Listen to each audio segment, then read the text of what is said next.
Bienvenidos a una cápsula, a un episodio, a un capítulo más de Apunte Chamánicos. Las cápsulas sobre historieta, sobre la historia de la historieta, los datos curiosos, los mitos, que acá el Gantús cada semana estará llegando.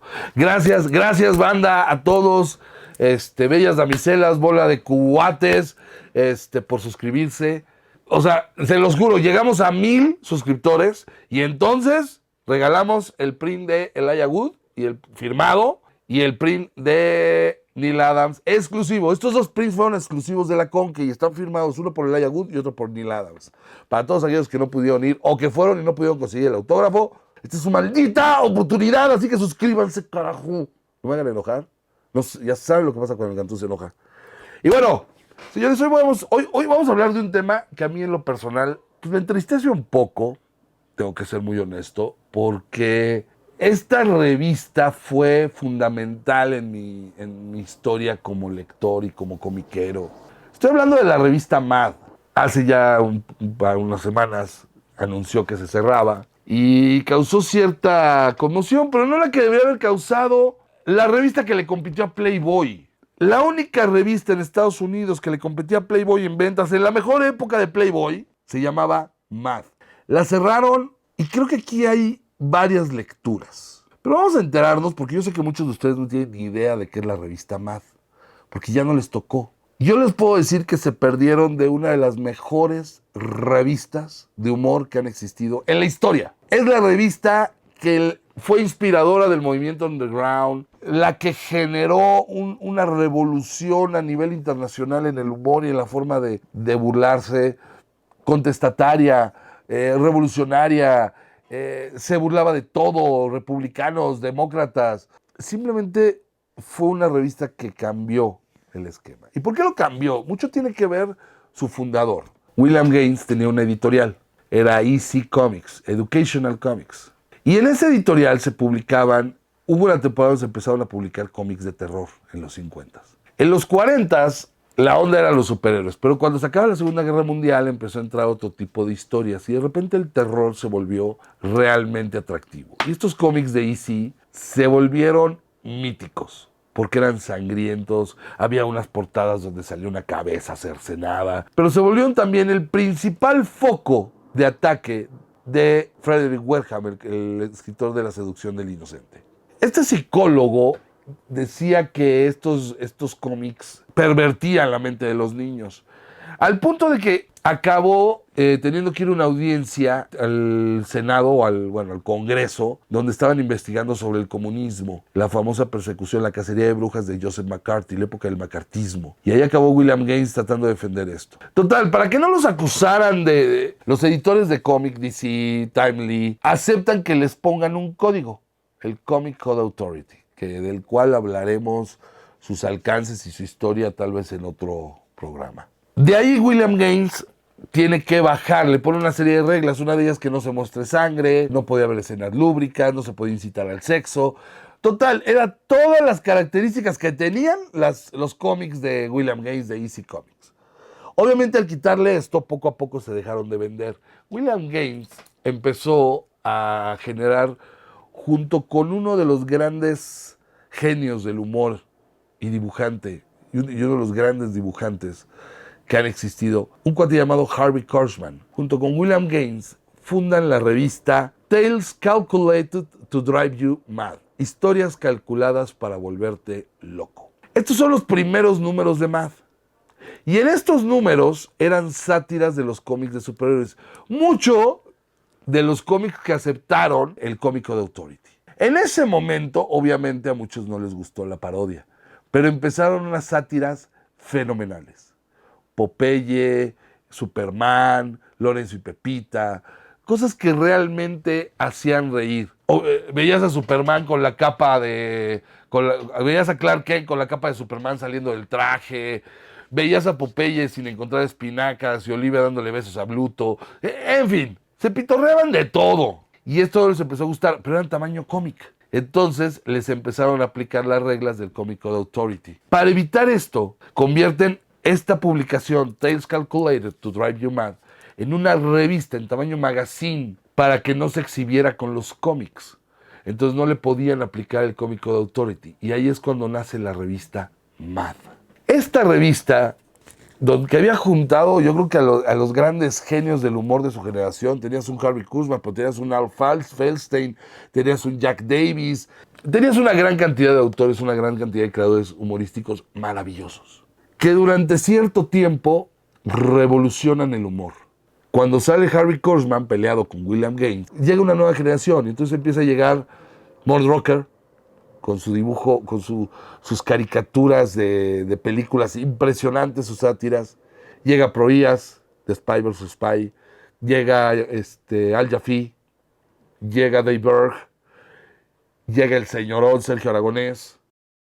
Y poco a poco empiezan a llegar lo que se conocería como el Usual Gang of Idiots, o la banda natural o el grupo tradicional de idiotas. Este grupo tradicional se volvió famoso en la revista Mad, sobre todo en los 60s. Le competía a Playboy desde que sale en los 50s, pero en los 60s y 70s es su gran boom. Le competía a Playboy en ventas. Es muy famosa porque cuando fue lo de Vietnam, sacaron era este letrero, bueno, en la Segunda Guerra Mundial había un letrero del tío Sam señalando, diciendo I want you, que era para que se reclutaran como soldados. Y Mad lo imitó. Y se volvió famosísimo, lo puso en su portada, dice I want you, pero con la cara de Alfred Newman. Se dice que Alfred Newman es un personaje de una etiqueta de una medicina que atacaba el gigantismo. Posteriormente la revista Mad con este grupo se mantiene durante muchos años. Poco a poco empieza a suavizarse. Obviamente los grandes autores, los grandes creadores empiezan a retirarse, hasta que el único que queda, Proías, por ejemplo, fallece, el que sigue su trabajo es Peter Cooper, Dave Berg deja de escribir, Al Jaffee ya está muy grande, Mort Rucker ya está muy grande, Jack Davis falleció, y bueno, poco a poco se van perdiendo estos grandes creadores, entran algunos otros. Pero la revista Mad con el paso del tiempo va perdiendo un poco el interés de la gente. Se vuelve más un objeto de cultura popular. O sea, todo el mundo lo conoce, salen los Simpson. O sea, todo el mundo conoce la Mad. Pero poco a poco se deja de vender, como muchas cosas que suceden. Y llega un momento en que la sacan a color. Curiosamente, a partir de que la sacan a color, se empieza a dejar de vender, a vender, a vender. La revista Mad siempre fue en blanco y negro. Viene un revival hace un par de años, no funciona, y la revista Mad la tienen que cerrar. En México, la revista se publicó durante mucho tiempo. La primera vez se publicaba en Monterrey.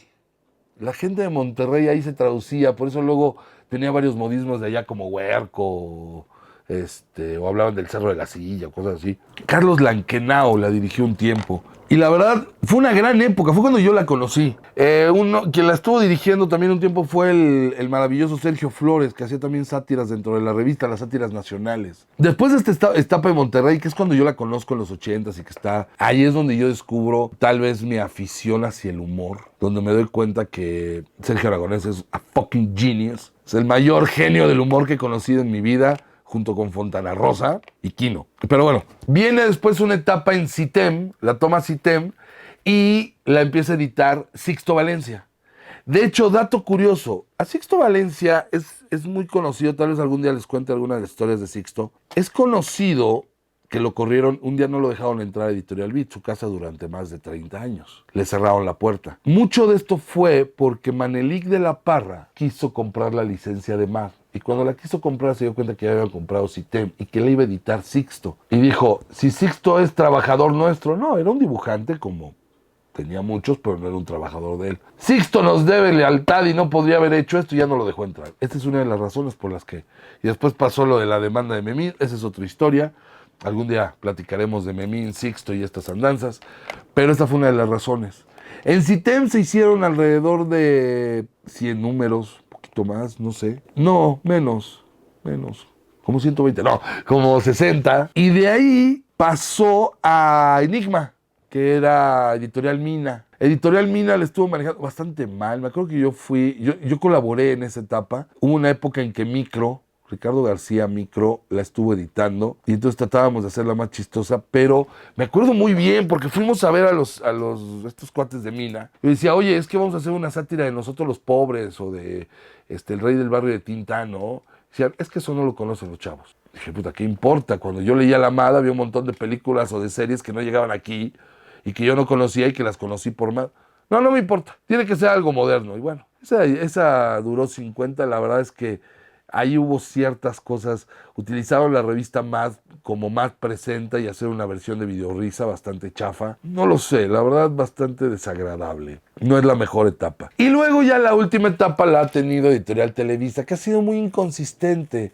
Posiblemente, y es muy raro, porque por ejemplo sacaron la edición especial de Aragonés, la edición especial de Don Martin, y pues parece que no se ha vendido como debiera. Algo sucede en México que la gente no está comprando este tipo de autores. Y lo único que nos queda decir es, bueno, tal vez estamos perdiendo el buen gusto o simple y sencillamente el desconocimiento hace que no nos atrevamos a comprar algo. No lo sé. Pero ¿por qué cerrar la revista Mad en esta época? Hace 2 años, anunciaron en la Comic Con de San Diego, la revista Mad ha sido una de las que más ha criticado a Trump. En toda su historia, desde que era el millonario de los bienes raíces, luego cuando hizo este reality show donde despedía gente, etcétera, y cuando iba para candidato y después cuando fue presidente. Mad ha sido una de las revistas que más duro le han dado a Trump. Pero Mad tenía también otra característica. Era políticamente incorrecta. Y la verdad es que eran chistes racistas, eran chistes misóginos, eran chistes, también a los hombres les tocaba, eran homofóbicos, o sea, era mucho el humor. Alguna vez me platicó Sergio que uno de los problemas que tenían ahora con el humor es que ellos ya no podían dibujar a un doctor sin dibujar a una doctora, porque antes pues dibujaban a la enfermera, ahora no, ahora tienen que dibujar enfermeros para que no los acusen de ser excluyentes y todo ese rollo. Él me comentaba que se había vuelto muy complicado, que había que pensarle mucho. Uno ya no podía dibujar a un negro más que con ciertas características, ya no podía dibujar a un mexicano más que con ciertas características. O sea, ya era difícil hacer humor, era muy fácil caer en este rollo de lo políticamente incorrecto. Estas dos cosas, lo políticamente incorrecto y el rollo de Trump, fueron de las cosas que no ayudaron a Matt para que permaneciera. Matt ya había perdido mucho eso, se había estado cuidando tanto de no ser políticamente incorrecto que había perdido un poco eso. Su humor ya se volvía demasiado localista y demasiado cuidado y se notaba demasiado centrado. Es una de las cosas que nos ha quitado el politically correct. No voy a decir si es bueno o si es malo. Yo en lo personal soy una persona total y absolutamente políticamente incorrecta. O sea, no hay cosa que yo haga que sea correcto en estos tiempos, entonces por eso ya prefiero evitar mi opinión al respecto. Pero una de las cosas que nos quitaron fue la revista Mad. Y eso me lleva a una reflexión un poco dura. Estoy viendo una generación con un sentido del humor un poco zafio, un poco burdo. Se están riendo de cosas que ponen en YouTube o se están riendo de estandoperos que no tienen la menor gracia. Ya cualquiera que se pare en un escenario y cuenta 3 o 4 anécdotas de mi vida, de mi vida sería divertido, de su vida, cree que es chistoso. La otra vez, mientras armaba un Lego, me puse a escuchar los especiales de Netflix y la verdad es que no me causaron la menor gracia. Sí, hay un señor Franco Escamilla bastante divertido, pero por un Franco Escamilla hay como 100 estandoperos que no tienen la menor gracia. Pero es lo que está de moda. Videos de YouTube que no tienen la menor gracia. Cosas que les ofenden que no son tanto para ofenderse. Tal vez yo soy de otra generación donde el bullying no lo enfrentabas con videos en YouTube, lo enfrentabas pues agarrando a tu bully y enfrentándolo como tenía que ser, porque si no te iban a seguir, no había quien te defendiera, no había una asociación que te defendiera. Y nos forjaba el carácter. Yo no sé si esto sea lo correcto ahora, yo no lo sé. Yo lo único que sé es que soy de una generación diferente y que yo disfrutaba mucho leer Mad, reírme con Mad y pensar que era humor, nada más humor. Que la risa no tiene nada que ver con... La risa solo nos ayuda a escaparnos un poco de la realidad. Nos ayuda a evadir esos temas o esas situaciones que todo el día nos traen locos. Si el ser humano no se riera, se vuelve loco. Y honestamente, yo veo toda una generación que no tiene la mínima intención de reírse, que todos se lo toman en serio y de lo que se están riendo es de un nivel intelectual bastante bajo, pero igual y soy yo. Yo soy un pinche viejito que busca reírse en las cosas que se reía antes. En la revista MAD, en las películas de Tintán, en las películas de Mauricio Garcés o ver los polivoces. ¿Qué está pasando? No lo sé, pero desapareció la revista MAD. La última vez que hablé con Sergio me dijo que existe la posibilidad de que regrese, pero el problema es cómo va a regresar. Creo que eso es lo que estamos perdiendo. Eso es lo que estamos perdiendo la capacidad de reír. Ya somos tan políticamente correctos que la risa es políticamente incorrecta. ¿Ni modo?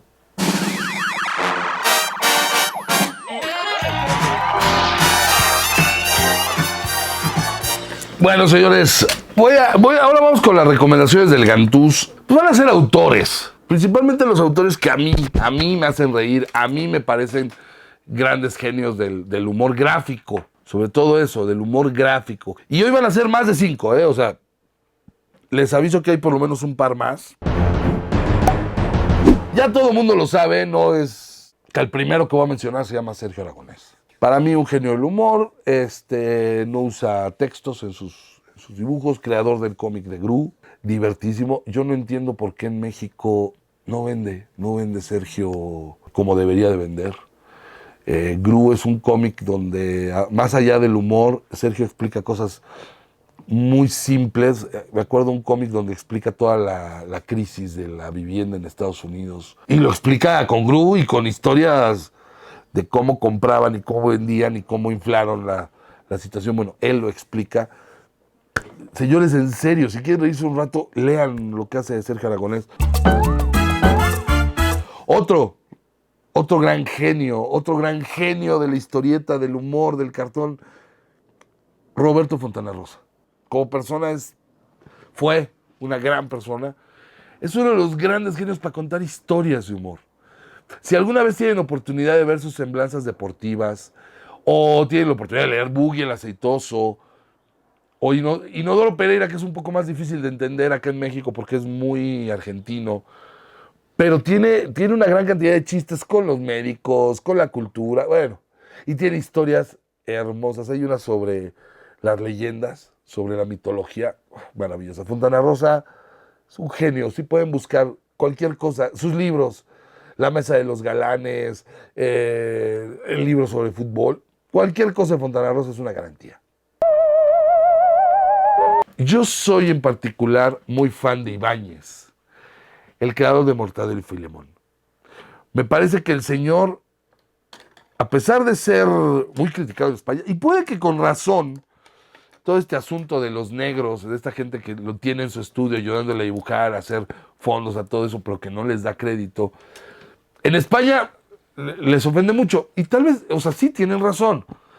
Nosotros venimos de una cultura de que eso es lo más normal. O sea, aquí las historietas se hacían con estudios. Entonces, no lo sentí tan grave. Sin embargo, sí siento que Ibáñez tenía esa calidad de genio. Lo que hacía con Mortadelo y Filemón, sus historias, el esquema que formó. Porque no nada más era Mortadelo y Filemón, también tenía el Botón de Sacarino, también tenía Pepe Gotera y Otilio, tenía 3 en la Rueda del Percebe, que aunque se le empieza a Vázquez.